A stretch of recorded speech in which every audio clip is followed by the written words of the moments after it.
ये कहानी एक मासूम लड़की आरजू की दर्दनाक हकीकत को बयां करती है, जिसे अपनी ही जिंदगी में सबसे बड़े धोखे का सामना करना पड़ता है। वह अपने पिता को अपना रक्षक और हमदर्द समझती थी, लेकिन जब सच उसके सामने आया तो उसकी दुनिया ही उजड़ गई। एक बाप जिसने अपनी ही बेटी को लालच की आग में झोंक दिया, और एक समाज जिसने उसकी चीखों को अनसुना कर दिया। सर्दियों की सख्त तरीन रात थी। साधक हॉस्पिटल में इधर उधर चक्कर लगा रहा था। इतने में नर्स बाहर आई और कहने लगी, बड़े अफसोस के साथ कहना पड़ रहा है कि हम आपकी बीवी को नहीं बचा सके। नर्स के हाथ में एक बच्ची थी। उसने वह बच्ची साधक की तरफ बढ़ाई। साधक ने जल्दी से बच्ची को पकड़ा और सीने से लगा लिया। वह दहाड़े मार मार कर रोने लगा। ये बिन मां की बच्ची कैसे पलेगी? ऐ मेरे खुदाया, ये मुझ पर कैसा पहाड़ टूट पड़ा है। मैं अपनी बच्ची को संभालूं या मेहनत मजदूरी करूं? इतने में उसके रिश्तेदारों ने कंधे पर थपकी दी और फिर उसकी बीवी को घर ले जाया गया। उसे सुपुर्दे खाक कर दिया गया। साधक ने अपनी बेटी को अपनी बहन की गोद में डाल दिया और कहने लगा, मैं इस बच्ची को तुम्हारे हवाले करता हूं। यह बिन मां की बच्ची है और मैं किसी और पर भरोसा नहीं कर सकता। लेकिन उसकी बहन ने फौरन बच्ची को झटक दिया और कहने लगी, तुझे नहीं पता यह कितनी मनहूस है। पैदा होते ही अपनी मां को खा गई। पता नहीं बड़ी होकर क्या गुल खिलाएगी। मुझसे इस मनहूस लड़की का साया दूर ही रखो। साधक रोता हुआ अपनी बच्ची को गोद में लिए घर लौट आया। उसने अपनी बेटी का नाम आरजू रखा। इसके बाद बच्ची अपनी नानी के पास पलने लगी और साधक अपने घर में तन्हा रहने लगा। वह एक मेडिकल स्टोर पर काम करता था। जब शाम को घर लौटता तो तन्हाई उसे सताने लगती। गम में वह नशे का आदी हो गया। जब वह नशे में अपने बिस्तर पर लेटता तो उसे यही ख्याल आते कि अगर यह बेटी पैदा न होती तो मेरी बीवी आज जिंदा होती। सच में यह बेटी मनहूस है। उसी ने मेरी जिंदगी बर्बाद कर दी। दिन ब दिन वह नशे में चूर रहने लगा और काम में लापरवाह हो गया। जब आरजू 13 साल की हुई तो उसकी नानी का इंतकाल हो गया। अब आरजू को अपने बाप के पास लौटना पड़ा, लेकिन उसने इन 13 सालों में अपने बाप को खुद से नफरत करते ही देखा था। एक दिन आरजू ने कहा, अब्बा, आप मुझसे इतने रूठे हुए क्यों रहते हो? साधक ने कोई जवाब नहीं दिया। उसके दिमाग में जाने क्या चल रहा था। वह पहले ही कामचोर हो चुका था। आरजू रोज कहती, अब्बा, तुम काम पर नहीं जाओगे तो हम खाएंगे क्या? लेकिन साधक नशे की धुंध में चारपाई पर पड़ा ही रहता। एक दिन आरजू का चेहरा लाल हो गया। उसकी आंखों में जलन थी। वह अपने अब्बा के पास आई और कहने लगी, अब्बा, मुझे बहुत ज्यादा बुखार है। मेरी तबीयत ठीक नहीं लग रही।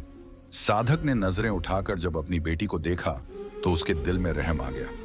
वह किसी गहरी सोच में पड़ गया और फिर कहने लगा, बेटी, तुम फिक्र मत करो, मैं तुम्हारे लिए दवाई लाता हूं। वह जल्दी से उसी मेडिकल स्टोर पर गया जहां वह काम करता था। उसने वहां से एक इंजेक्शन खरीदा और आकर अपनी बेटी को लगा दिया। इंजेक्शन लगाते ही आरजू मदहोश हो गई। वह आड़ी तिरछी लेट गई और उसे खुद की होश भी नहीं रही। साधक कमरे के एक कोने में जाकर खिलखिलाकर हंसने लगा। बार बार उस इंजेक्शन को देखे जा रहा था। शाम को जब आरजू की आंख खुली तो उसे बुखार महसूस नहीं हो रहा था। फिर यह सिलसिला यूं ही चलने लगा। पहले तो साधक अपनी बेटी को ऐसी दवा खाने में मिलाकर देता जिससे उसे बुखार हो जाता। फिर वही इंजेक्शन लगाकर कहता, फिक्र मत करो, तुम जल्द ठीक हो जाओगी। आज साधक ने अपनी बेटी को आवाज लगाई, ओ आरजू बेटी, आज खाने में कुछ अच्छा बना लेना। मेरा दोस्त हमारे घर आ रहा है। आरजू ने पूछा, अब्बा, कौन सा दोस्त? साधक बोला, तुझे उसने बचपन में देखा था। तुझे बहुत खिलाया पिलाया करता था। वह आज इस्लामाबाद से सीधा हमारे घर आ रहा है, इसलिए कह रहा हूं खाने का अच्छा इंतजाम कर लो। सर्दियों की सख्त रात थी। अचानक दरवाजा बजा। साधक ने दरवाजा खोला तो सामने उसका दोस्त खड़ा था। दोनों गले मिले। दोनों हमउम्र थे, तकरीबन 50-50 साल के। साधक का दोस्त बोला, अरे भाई, इधर ही खड़े रहोगे या घर के अंदर भी बुलाओगे? साधक ने जल्दी से उसे अंदर बिठाया और अपनी बेटी को आवाज दी, ओ बेटी आरजू, जल्दी से खाना ले आ, मेरे दोस्त को भूख लगी होगी। इतने में कमरे का दरवाजा खुला। आरजू के हाथ में खाने की थाली थी, लेकिन साधक का दोस्त खाने को नहीं बल्कि आरजू को देख रहा था। वह पलक झपकाना तक भूल गया। इतनी खूबसूरत लड़की, इतना कद काठी और जवानी से भरपूर। जावेद अपने होठों पर जुबान फेरने लगा। साधक ने फौरन उंगली चटकाई और कहा, किस ध्यान में गुम हो गए हो? ये मेरी बेटी आरजू है। जावेद मुस्कुराकर बोला, ये वही बच्ची है ना जिसे मैं अपने हाथों से खिलाया करता था, लेकिन समझ में नहीं आ रहा कि कुछ ही सालों में ये इतनी जवान कैसे हो गई। अभी तो इसकी उम्र ही नहीं थी, ये उम्र से पहले ही बड़ी कैसे हो गई। साधक ने फौरन उसका ध्यान भटकाते हुए कहा, खाना ठंडा हो रहा है, जल्दी से खा लो। खाने के बाद जावेद बोला, आज रात तो मैं यहीं रुकूंगा। बस वह ललचाई हुई नजरों से आरजू को देख रहा था। साधक को सब कुछ समझ में आ गया, लेकिन उसने झूठ बोला, आज रात मुझे बहुत जरूरी काम है, इसलिए मैं घर पर नहीं रहूंगा। मेरी बेटी अकेली है, लिहाजा तुम जा सकते हो। जावेद अपने होठों पर जुबान फेरता हुआ ललचाई नजरों के साथ चला गया। साधक उसे खुद गाड़ी में बैठा कर आया था, लेकिन जब वह घर वापस आया तो देखा कि आरजू का चेहरा सुर्ख हो रहा था। अब्बा, मैंने आपसे कहा था ना कि मुझे बहुत तेज बुखार हो रहा है, क्या आप मेरी दवाई लेकर आए हैं? टूटे हुए लहजे में आरजू ने बड़ी मुश्किल से यह कहा। साधक मुस्कुरा दिया और बोला, हाँ हाँ बेटी, तुम्हें तो पता है कि मैं तुम्हारी दवाई लाने में कभी देर नहीं करता। मैं ये इंजेक्शन ले आया हूं, चलो तुम्हें इंजेक्शन लगा दूं। सुबह तक तुम्हारा बुखार बिल्कुल ठीक हो जाएगा। वह मक्कारी से मुस्कुरा रहा था। आरजू खामोशी से अंदर जाकर बैठ गई। साधक ने उसकी बाजू का कपड़ा ऊपर किया और महारत से इंजेक्शन लगा दिया। आरजू कुछ देर तक बाजू मलते हुए बैठी रही, फिर धीरे धीरे उस पर सुस्ती तारी होने लगी। बुखार की वजह से पहले ही वह बहुत निढाल महसूस कर रही थी। वह जहां बैठी थी वहीं धीरे धीरे बेहोशी में डूबने लगी। वहीं आड़ी तिरछी होकर लेट गई। साधक बेताबी से कमरे के बाहर घूम रहा था। धप्प की आवाज से जैसे ही आरजू बिस्तर पर गिरी, साधक लपक कर कमरे के अंदर गया। उसने एक निगाह आरजू पर डाली और बुदबुदाया, आज जावेद की बातों ने साबित कर दिया कि पिछले 2 सालों से जो मैं कोशिश कर रहा हूं वह जाया नहीं गई। मेरा काम हो गया। उसने पुरअसरार अंदाज में मुस्कुराते हुए जेब में हाथ डालकर वो इंजेक्शन निकाल लिया जो उसने कुछ देर पहले आरजू को लगाया था। उसकी निगाहें इंजेक्शन पर फिसल रही थीं। यह कोई आम इंजेक्शन नहीं था। कई साल पहले जब वह फार्मेसी में हेल्पर के तौर पर काम करता था, उसी दौरान उसे पता चला था कि दुनिया में कुछ ऐसे अजीब किस्म के इंजेक्शन मौजूद हैं जो किसी लड़की के जिस्म में लगाए जाएं तो वह वक्त से पहले जवान और खूबसूरत हो जाती है। 2 साल पहले ही उसने यही इंजेक्शन अपनी बेटी आरजू पर इस्तेमाल करने शुरू कर दिए थे। हर हफ्ते वह चुपके से उसे ऐसी दवा खिला देता जिससे उसे बुखार हो जाता। वह बेचारी दर्द और बुखार की शिद्दत से पूरा दिन तड़पती रहती, और जब वह दवा लाने के लिए कहती तो साधक मुस्कुराता हुआ वही इंजेक्शन खरीद लाता और उसे लगा देता। सुबह तक उसका बुखार भी उतर जाता, लेकिन उसके जिस्म में अजीब तब्दीलियां आने लगी थीं। वह खुद हैरान थी कि इतनी जल्दी जिस्मानी बदलाव क्यों हो रहे हैं। साधक ने एहतियात के साथ इंजेक्शन को नष्ट कर दिया। अगली सुबह आरजू जागी तो उसके जिस्म में अजीब सा दर्द हो रहा था। वह नाश्ता बनाने लगी। इतने में पास वाली खाला बल्कि की आवाज आई, ओ आरजू बिटिया, जरा थोड़ी सी चीनी दे देना, हमारा राशन खत्म हो चुका है, शाम को ही ला पाऊंगी। आरजू ने खामोशी से चीनी का डिब्बा खोला और उनके लिए चीनी डालने लगी। खाला बल्कि गहरी निगाहों से उसे देख रही थी। हाय आरजू, तू तो दिन ब दिन खूबसूरत होती जा रही है, जरा अपना कद काठी तो देख। तेरा बाप तुझे खिलाता भी कुछ नहीं, लेकिन तेरा जिस्म तो रोज बरोज खूबसूरत होता जा रहा है। एक मेरी मलीहा है, वह तेरी हमउम्र है, दोनों एक ही दिन पैदा हुई थी, लेकिन वह तो अब भी छोटी सी बच्ची लगती है। हालांकि तुम दोनों 14 साल की हो, न जाने तू वक्त से पहले कैसे जवान हो गई। खला बल्कि तजसीस जिज्ञासा भरे अंदाज में पूछे जा रही थी। आरजू चिढ़ने लगी। ये बात वह अक्सर ही कहती रहती थी, लेकिन आरजू को खुद भी नहीं पता था कि यह सब उसके साथ क्यों हो रहा है, क्यों वह वक्त से पहले एक जवान औरत के रूप में ढलती जा रही है। उसने चीनी की प्याली खाला बल्कि के हाथ में थमा दी। कुछ देर इधर उधर की बातें करने के बाद खला बल्कि अपने घर चली गई। अंदर साधक अभी तक खर्राटे मारते हुए सो रहा था। आरजू थोड़ी देर इधर उधर फिरती रही। किचन में सारा राशन खत्म हो चुका था। उसके पास पैसे भी नहीं थे, वरना बाहर जाकर कोई सामान खरीद लाती। अब्बा को बताना जरूरी था। वह थोड़ी देर सोचती रही, फिर हार कर साधक के पास चली आई और उसके कंधे को हिलाया। साधक यूं हड़बड़ाकर उठा जैसे कोई कयामत आ गई हो। क्या हुआ, क्यों उठा रही हो सुबह सुबह? कितनी बार कहा है, जब मैं कच्ची नींद से जागता हूं तो मेरी तबीयत खराब हो जाती है। मुझे जल्दी मत उठाया करो, बिल्कुल अपनी माँ की तरह हो। उसे भी बस यही पड़ा रहता था कि मैं सुबह सवेरे उठकर किसी काम पर निकल जाऊं। लेकिन अब्बा, अगर आप इसी तरह घर में सोते रहे तो पैसे कहां से आएंगे? 1 महीना हो गया, आपने मजदूरी का काम भी छोड़ दिया है। अगर सुबह सवेरे उठकर काम पर नहीं जाओगे तो घर कैसे चलेगा? साधक एकदम आंखें खोलकर उसे देखने लगा और बोला, मुझसे नहीं होती ये मजदूरी, मैं अपना कारोबार करूंगा। सारा दिन मजदूरी करो और रात में सिर्फ 300 से 400 रुपए मिलते हैं। इससे तो ठीक से खाना भी नहीं खाया जाता। वह गुस्से से चिल्ला उठा। आरजू खामोश हो गई। सारी जिंदगी अम्मा और अब्बा की यही लड़ाई चलती रही थी, तो इसका पेट भी तो नहीं भरेगा। थोड़ी देर बाद वह घर से बाहर निकल गया। उसका रुख रमजान के घर की जानिब था। जैसे ही वह घर में दाखिल हुआ, सामने ही मोहल्ले के सारे छड़े छांट लोगों की महफिल जमी हुई थी। वह भी उनके बीच शामिल हो गया। वे सब पक्के जुआरी थे और साधक भी उन्हीं का हिस्सा था। हड्डी और जुए की लत इसके पुराने मसाइल थे। आज तो बड़ी बाजी लगाऊंगा, पूरे महीने का राशन आ जाएगा ताकि कहीं काम ना करना पड़े। वह दिल ही दिल में सोचते हुए बाजी लगाने लगा।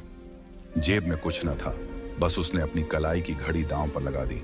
लेकिन फिर भी वह जुए में हार चुका था। सामने बैठे शमशीर जुआरी ने हंसते हुए कहा, अब तो ठीक है, अब तो तुम्हारी बेटी को उठाकर अपने घर ले जा सकता हूं। साधक ने जल्दी से हाँ में सिर हिला दिया। फिर शमशीर जुआरी, जो नशे में लथपथ था, साधक के घर पहुंचा। उसने कंधे पर बेहोश पड़ी हुई आरजू को उठाया और घर से बाहर निकल गया। बाहर उसकी शानदार गाड़ी खड़ी हुई थी। गाड़ी में आरजू को डालते ही उसने गाड़ी स्टार्ट की और 9-2-11 हो गया। साधक के चेहरे पर एक पुरअसरार मुस्कान खेल रही थी। इतनी आसानी से नहीं शमशीर खान, मेरी बरसों की मेहनत है, सिर्फ 1 करोड़ रुपए में नहीं जाने दूंगा। उसका रुख बैंक की तरफ था। शाम तक उसने चेक कैश करवाकर सारा रुपया कैश की सूरत में जमा कर लिया। दूसरी जानिब आरजू की आंख खुली तो उसने खुद को एक शानदार बेडरूम में पाया। वह बेख्तियार हड़बड़ाकर उठ बैठी। यह क्या है? मेरा घर तो टूटा फूटा और पुराना था, ये कहां आ गई मैं? अचानक उसे याद आया, बेहोश होने से पहले क्या हुआ था। साधक और शमशीर ने उसे पकड़ा था। फिर साधक ने उसे इंजेक्शन लगाया था। एकदम से उसकी रूह कांप गई। मुझे अपने ही बाप से यह उम्मीद नहीं थी। उसका दिल चाहा कि वह फूट फूट कर रोने लगे। अब्बा ने मेरे साथ ऐसा क्यों किया? अब्बा ने मुझे किसी और के हाथों क्यों बेच दिया? वह बार बार यही सोच रही थी। तभी अचानक कमरे का दरवाजा खुला। शमशीर जुआरी अंदर दाखिल हुआ। आते ही उसने दरवाजा लॉक किया और कुंडी भी लगा दी। अब वह भूखी निगाहों से आरजू को देख रहा था और उसकी तरफ बढ़ रहा था। आरजू खौफ से थर-थर कांपने लगी।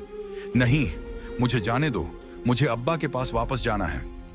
शमशीर ने एक जोरदार ठहाका लगाया और हंसते हुए बोला, तुम्हारा अब्बा खुद तुम्हें मेरे हाथों फरोख्त कर चुका है, पूरे 1 करोड़ रुपए में।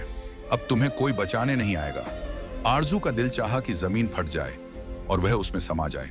शमशीर उसके और करीब आ रहा था, लेकिन तभी अचानक दरवाजा बजा। शमशीर झुंझला गया। अब इस वक्त कौन आ गया? उसने दरवाजा खोला। बाहर मुलाजिम खड़ा था। साहब, नीचे जरा इमरजेंसी है, आपको आना पड़ेगा। शमशीर झुंझलाया। वह खा जाने वाली निगाहों से आरजू को घूरते हुए बाहर निकल गया। आरजू फिर अकेली रह गई। वह शदीद खौफजदा थी। तभी अचानक खिड़की पर दस्तक हुई। आरजू ने घबरा कर देखा। यह खिड़की घर के पीछे की तरफ खुलती थी। दस्तक के साथ अगली बार आवाज भी आई, आरजू दरवाजा खोलो, मैं हूं तुम्हारा अब्बा। आरजू चौंक गई। उसने आगे बढ़कर खिड़की खोली। वाकई वह साधक ही था। वह उसे खामोश रहने का इशारा कर रहा था। आरजू को एक जोरदार झटका लगा। जल्दी बाहर आओ, मैं तुम्हें यहां से निकालने के लिए आया हूं। साधक ने उसका हाथ पकड़कर उसे खिड़की से बाहर निकालने की कोशिश की। आरजू खौफजदा तो थी, लेकिन फिलहाल वह किसी भी तरह शमशीर से बचना चाहती थी। यहां उसे बेहद डर महसूस हो रहा था। साधक ने उसे बाहर निकाला। वहां एक छोटी सी गाड़ी खड़ी थी। आप मुझे कहां ले जा रहे हैं अब्बा? आरजू को अब तक यकीन नहीं हो रहा था कि साधक उसे शमशीर के हाथ बेच सकता है।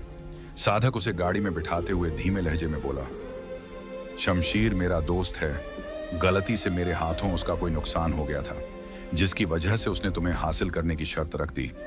मैंने वक्ती तौर पर हामी तो भर ली थी, लेकिन जैसे ही मुझे मौका मिला मैं तुम्हें छुड़ाने के लिए आ गया। गाड़ी तेज तेज चलाते हुए वह यह कहे जा रहा था। आरजू की आंखों से आंसू बहने लगे। वह अपने बाप के बारे में गलत थी। वह तो अभी भी उससे उतना ही प्यार करता था जितना पहले करता था। फिर साधक गाड़ी चलाते हुए अपने उस छोटे से कस्बे से कहीं दूर निकल आया। वरना की जगह वह रेगिस्तान जैसा इलाका आ गया। दूर दूर तक सिवाय टीलों, मैदान और झाड़ियों के कुछ भी नहीं था। आरजू अपनी चादर को खुद पर लपेटे सहमी हुई बैठी थी। साधक एक लफ्ज बोले बिना गाड़ी चलाता गया। गाड़ी रुकी तो आरजू चौंक गई। यह किसका घर है अब्बा? आरजू ने बाहर झांकते हुए कहा, मगर साधक अब खामोश था। अपनी तरफ का दरवाजा खोलकर वह नीचे उतरा और उसने हाथ पकड़कर आरजू को बाहर निकाल लिया। आरजू ने सामने का मंजर देखा तो उसके पैरों तले से जमीन निकल गई। वह अच्छी तरह पहचान सकती थी कि उसका बाप उसे कहां ले आया है। छोटे छोटे कतार में बने हुए घर थे जो 2-2, 3-3 मंजिला थे। नीचे हर घर का दरवाजा चौपट खुला हुआ था। दूसरी और तीसरी मंजिल पर बालकनी में कई लड़कियां खड़ी हुई थीं और नीचे झांक रही थीं। साधक को गाड़ी रोककर खड़ा होते हुए देखकर कई लड़कियों ने उसे देखकर आवाजें लगाना शुरू कर दिया। कई लड़कियों की बातें और नारे इतने शर्मनाक थे कि आरजू को अपना वजूद पानी पानी होता महसूस होने लगा। उनके कपड़े भी अधूरे थे। अंदर से म्यूजिक की तेज आवाजें आ रही थीं और मर्दों के ठहाकों की गूंज मिल रही थी। आरजू के कानों से यह सब टकरा रहा था और वह कांप कर रह गई। अब्बा, यहां से वापस चलिए। वह घबरा गई थी, मगर साधक ने एक सर्द निगाह उस पर डाली और आगे बढ़कर उसका बाजू पकड़ लिया। यहां से वापस क्यों जाऊं? सालों से तुझ पर जो खर्चा किया है, अब उसे वसूल करने का वक्त आ गया है। चल अंदर। वह उसे घसीटते हुए अंदर की तरफ ले जाने लगा। आरजू सन्न रह गई। तो क्या अब्बा ने जानबूझकर पहले मुझे शमशीर के हाथ बेचा और अब यहां ले आया? उसके लब्बों से चीख निकली और उसने खुद को छुड़ाने की कोशिश की, मगर साधक अब एक बेरहम सौदागर बन चुका था। वह उसे घसीटते हुए एक कमरे में ले गया। वहां एक मोटी सी औरत बैठी थी जिसने साड़ी पहनी हुई थी। जैसे ही उसने आरजू को देखा, वह सीधी होकर बैठ गई। साधक ने आरजू को उसी के सामने धक्का दे दिया। वाह, क्या कमाल की चीज लाया है साधक। कहां से मिला तुझे यह हीरा? औरत ने आरजू के गाल पर हाथ फेरा।